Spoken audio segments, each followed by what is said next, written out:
Le cadmium préoccupe de plus en plus les Français et pour cause, la moitié d'entre nous est contaminée à des niveaux reconnus comme délétères pour la santé par les agences de santé publique. Public consacré au danger du cadmium, une exposition constante de la population française à ce produit cancérigène depuis des décennies. Cadmium, rappelons que selon l'ANSES, l'Agence nationale de sécurité sanitaire, le problème c'est que même à faible dose, lorsqu'on a une exposition prolongée à ce cadmium, ça nous expose à des complications graves pour notre santé. Ça s'accumule au niveau des reins, ça favorise l'insuffisance rénale, ça attaque l'os, ça favorise l'ostéoporose. Vous êtes sûrement en train de manger des pâtes, du pain ou bien des légumes en ce moment même. Eh bien sachez qu'à chaque repas, vous ingérez probablement une petite dose d'un métal lourd qui est méconnu par le grand public, le cadmium. En mars dernier, l'ANSES, l'Agence nationale de sécurité sanitaire, a publié un rapport qui fait froid dans le dos. Les Français sont massivement contaminés par le cadmium. Et ce n'est pas la première fois qu'une telle alerte est lancée. Mais cette fois-ci, le constat est particulièrement clair. 98% de notre exposition vient de ce qu'on mange. Alors pourquoi le cadmium, qui est dangereux et provoquerait des cancers, se retrouve dans notre alimentation? Ça c'est la question que je me suis posée et ce que j'ai appris m'a beaucoup étonné. Je vais vous expliquer ce qu'est vraiment le cadmium, pourquoi la France est particulièrement concernée et surtout ce que vous pouvez faire concrètement pour limiter votre exposition. Accrochez-vous, parce qu'on va parler géopolitique, agriculture, cigarettes et de vos pâtes du soir.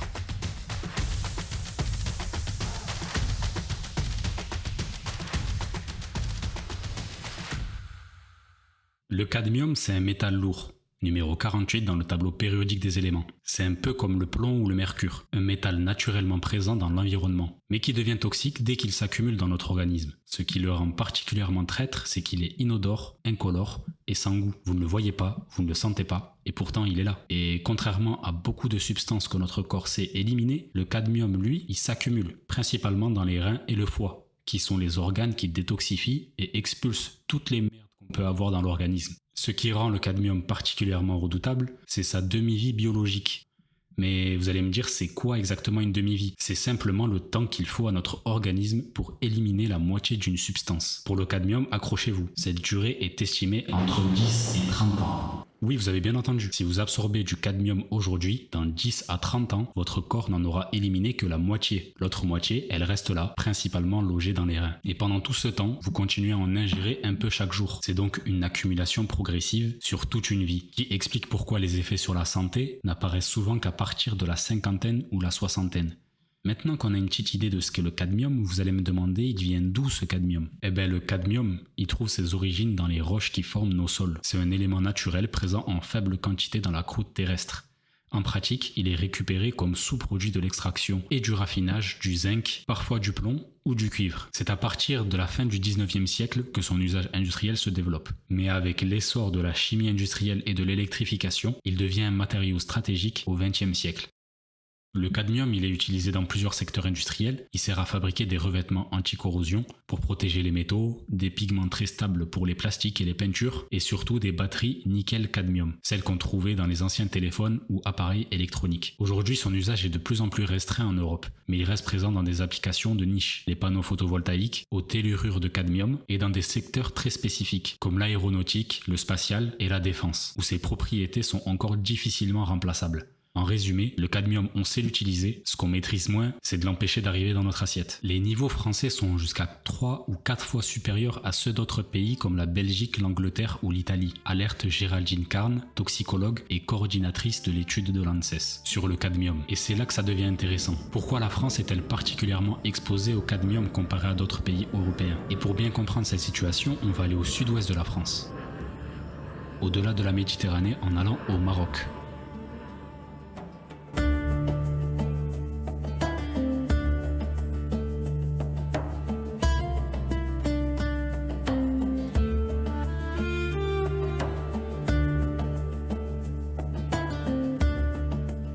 Tout commence avec les engrais phosphatés, massivement utilisés en agriculture pour fertiliser les sols. Ces engrais sont fabriqués à partir de roches phosphatées extraites dans des mines, et le Maroc, c'est le pays qui possède les plus grandes réserves mondiales de phosphate, environ 70% des réserves connues sur la planète. Au Maroc, dans l'obscurité, les engrais phosphatés se révèlent être un secret d'État bien gardé. Alors que nous nous approchons de l'usine OCP, nous sommes arrêtés par la police. Avant de partir, nous devons à tout prix prélever les rejets de l'usine OCP. Notre drone va nous y aider.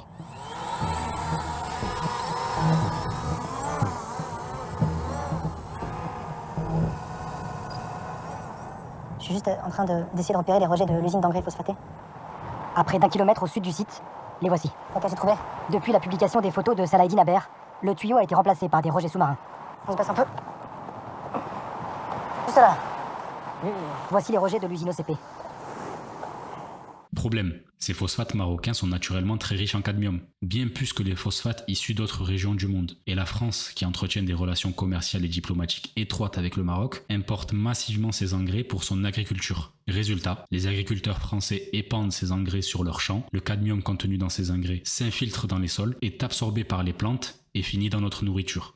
C'est un enchaînement logique, presque mécanique, et largement sous-estimé du grand public. Vous allez me dire, mais arrêtons d'utiliser ces engrais phosphatés, et vous auriez raison. Mais c'est plus difficile en pratique. Tout part d'un besoin fondamental pour les plantes. Pour pousser, elles ont besoin de 3 nutriments essentiels: l'azote, le potassium et le phosphore. Ce dernier est absolument indispensable. Il joue un rôle clé dans le développement des racines, la floraison, et surtout la production des graines et des fruits. Sans phosphore, pas de bonne récolte. Le problème, c'est que nos sols agricoles, à force d'être cultivés intensivement année après année, s'épuisent en phosphore naturellement disponible. Pour compenser, les agriculteurs doivent en importer artificiellement via des engrais. Et là, on n'a pas vraiment le choix. Le phosphore ne synthétise pas en laboratoire, il faut aller le chercher là où il se trouve, c'est-à-dire dans des roches phosphatées extraites de mines. Ces roches sont ensuite transformées en engrais et épandues sur les champs. C'est une pratique absolument centrale dans l'agriculture moderne qui nous permet de nourrir des milliards de personnes. Maintenant, la vraie question, est-ce que c'est vraiment dangereux? La réponse courte, oui. La réponse longue, ça dépend de la dose et de la durée de l'exposition. Le cadmium est ce qu'on appelle un CMR, une substance cancérogène, mutagène et reprotoxique. Ce classement, établi par les autorités sanitaires européennes, signifie qu'il peut provoquer des cancers, altérer notre ADN et perturber la reproduction. Concrètement, une exposition chronique au cadmium, c'est-à-dire sur de nombreuses années, peut entraîner une atteinte rénale progressive, les reins étant l'organe cible principal, surtout au niveau des microtubules dont l'une des fonctions est de filtrer les urines en absorbant le calcium et le phosphore de l'organisme. À ça, on ajoute que le calcium perturbe le métabolisme de la vitamine D au niveau rénal et la vitamine D est indispensable à l'absorption intestinale du calcium. Moins de vitamine D active, c'est moins de calcium absorbé à partir de l'alimentation.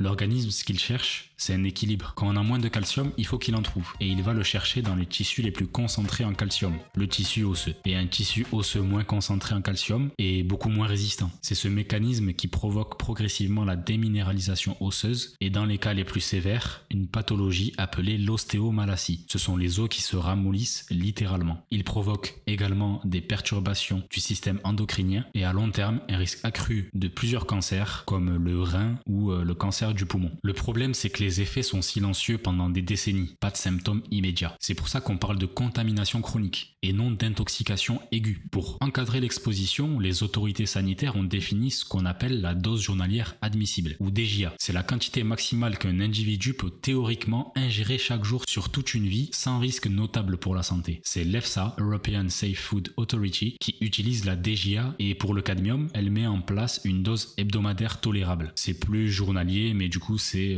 par semaine. Et la dose hebdomadaire tolérable, elle est de 2,5 microgrammes par kilo de poids de corps. En convertissant en jour, on arrive à 0,36 microgrammes par kilo de poids de corps. L'ANSES, depuis son rapport, alerte et propose de réduire cette DJA à 0,2 microgrammes par kilo de poids de corps. On a compris que le cadmium arrive dans les sols via les engrais. Mais concrètement, quels aliments en contiennent le plus? Préparez-vous parce que la liste, elle est un petit peu longue. Avant de continuer, petite pause pour vous demander de vous abonner, de mettre un like et de lâcher un petit commentaire. Ça permet à la chaîne de se faire connaître à plus de personnes. Merci à ceux qui le feront. On reprend. C'est d'abord les produits de panification qui arrivent en tête. C'est le pain, les pâtes, les céréales du petit déjeuner. Pas parce que le blé est particulièrement mauvais, mais parce qu'on en consomme en grande quantité et que le blé, cultivé sur des sols amendés aux engrais phosphatés, absorbe le cadmium. Ensuite, on a les légumes racines, comme les carottes, les pommes de terre, le céleri rave. Les plantes qui poussent dans le sol sont en contact directement avec ce cadmium. On a les abats, les crustacés et coquillages, et on peut même avoir les graines oléagineuses, comme les graines de tournesol, de lin ou de sésame, souvent oubliées mais particulièrement concernées. On a parlé de l'alimentation comme source principale d'exposition au cadmium, et c'est vrai que pour la majorité des Français, elle représente 98% de l'exposition. Mais pour une partie de la population, ce chiffre est largement sous-estimé. Je parle bien sûr des fumeurs.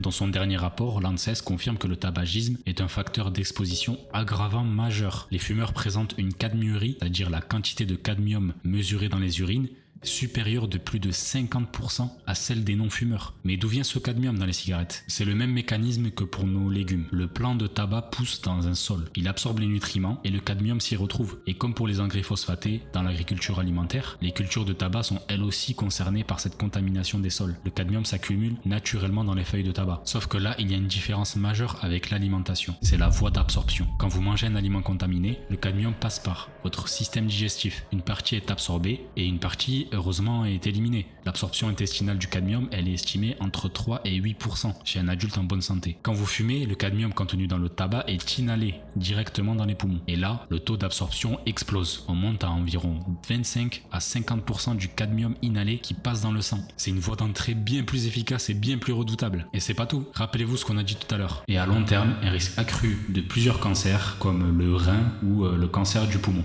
Le cadmium s'attaque principalement aux reins et aux poumons. Or, fumer, c'est exposer directement vos poumons à du cadmium de manière répétée, quotidiennement, pendant parfois des décennies. C'est un cumul particulièrement préoccupant quand on sait que le cadmium est classé CMR, cancérogène, mutagène, reprotoxique, et qu'il est associé à un risque accru de cancer du poumon. Autrement dit, pour un fumeur, l'exposition au cadmium ne s'ajoute pas simplement à celle de l'alimentation, elle se multiplie. Et les conséquences sur la santé à long terme est d'autant plus sérieuses. Je vais pas vous faire un cours sur l'arrêt du tabac, mais si vous fumez, c'est un élément de plus, concret et documenté, à mettre dans la balance. Arrêter de fumer reste le levier individuel le plus puissant pour réduire son exposition au cadmium, bien plus impactant que n'importe quel ajustement alimentaire, sans compter le nombre de molécules toxiques que vous inhalez quand vous fumez des cigarettes. Le tabac, c'est une source connue et une énorme source connue, mais il y en a une autre qui est plus diffuse et souvent oubliée. C'est la pollution de l'air. Certaines activités industrielles, comme la métallurgie, l'incinération de déchets, la fabrication de certains matériaux, rejettent du cadmium dans l'atmosphère. Ces particules se déposent ensuite sur les sols et les cultures, amplifiant la contamination alimentaire. Elles peuvent aussi être directement inhalées, notamment dans les zones urbaines ou proches de sites industriels. C'est une source d'exposition sur laquelle nous avons individuellement très peu de contrôle, mais elle existe et elle mérite d'être mentionnée. C'est un peu le bordel, hein. On se retrouve dans un bourbier malgré nous, alors la question légitime, qu'est-ce que fait l'État français pour réduire notre exposition au cadmium? La réponse honnête, c'est pas grand-chose. Il existe bien une réglementation européenne qui fixe des teneurs maximales en cadmium dans les engrais, mais ces seuils sont jugés insuffisants par de nombreux scientifiques. En France, les discussions achoppent notamment sur les intérêts économiques qui entrent en jeu. Réduire le recours aux engrais phosphatés marocains, cela signifie remettre en cause des relations commerciales importantes et potentiellement augmenter le coût de production agricole. L'ANSES de son côté n'a pas les moyens légaux d'imposer des mesures. Elle peut alerter, recommander, publier des rapports, ce qu'elle fait, mais sans volonté politique forte derrière, les rapports restent des rapports. Mais on peut mettre en place des bonnes habitudes pour réduire notre exposition au cadmium. Ce qui me paraît le plus important en premier lieu, c'est évidemment d'arrêter de fumer. C'est le levier individuel le plus efficace, sans discussion. Si vous fumez, réduire ou arrêter diminue significativement votre exposition au cadmium, en plus de tous les autres bénéfices pour votre santé et votre portefeuille. Pour la pollution de l'air, c'est effectivement plus compliqué à l'échelle individuelle. Ce qu'il faut faire, c'est plutôt aérer son domicile intelligemment, éviter les zones de fort trafic pour les activités physiques. Par exemple, quand vous faites un petit footing, vous allez éviter de partir dans la zone industrielle de votre ville, et aussi soutenir des politiques de réduction des émissions industrielles. C'est à peu près ce qu'on peut faire. À notre échelle de consommateur, comment peut-on réduire notre exposition au cadmium via l'alimentation? Il faut diversifier l'alimentation. Moins vous dépendez d'un seul aliment, moins vous concentrez votre exposition. Varier les céréales, les légumes, les sources de protéines réduit mécaniquement le risque. Modérer certains aliments riches en calcium. Pas question de ne plus manger de pain ou de pâtes. Il faut savoir réduire les quantités et en diversifiant l'alimentation, consommer des légumineuses à la place de pâtes ou de pommes de terre. Préférer les produits bio quand c'est possible. Il y a nettement moins de cadmium dans les produits bio que dans les produits non bio. Ce n'est pas parfait, les sols peuvent être déjà contaminés, mais c'est une exposition moindre à terme.